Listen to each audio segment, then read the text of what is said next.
In his book Monetary Reform, 1924, Keynes wrote, "In truth, the gold standard is already a barbarous relic." Keynes was not discussing gold, but rather a gold standard, and in the 1924 context, he was right. The notoriously flawed gold exchange standard that prevailed in various forms from 1922 to 1939 should never have been adopted and should have been abandoned long before it died with the outbreak of the Second World War. Keynes was above all a pragmatist. In July 1914, at the start of the First World War, Keynes was the most persuasive voice for remaining on the classical gold standard that had prevailed since 1870. Most countries entering the war abandoned the gold standard immediately in order to finance the war with the gold they retained. His Majesty's Treasury and the Bank of England wanted to do the same. Keynes argued in effect that gold as money was finite, yet credit was elastic. By remaining on the gold standard and upholding London's role as the center of global finance, the United Kingdom's credit would be enhanced. London could borrow the money needed to finance the war. That is exactly what happened. The House of Morgan in New York organized massive loans for the United Kingdom and none for Germany or Austria.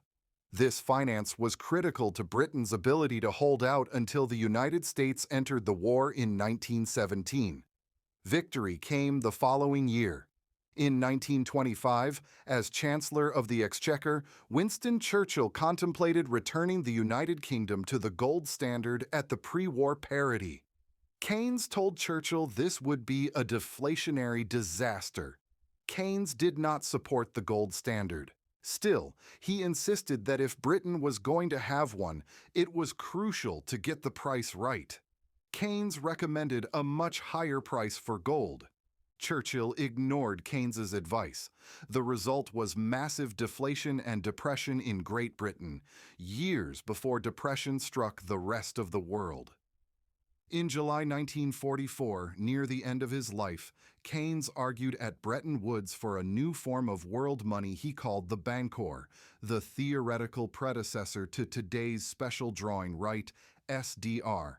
The Bancor would be backed by a commodity basket including gold.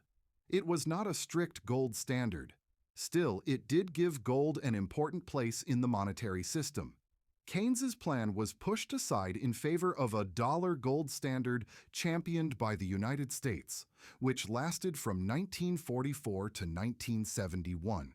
In short, Keynes was an advocate for gold early in his career, an astute advisor on gold in mid-career, and an advocate for gold again late in his career. In between, he properly disparaged the operation of a flawed gold exchange standard.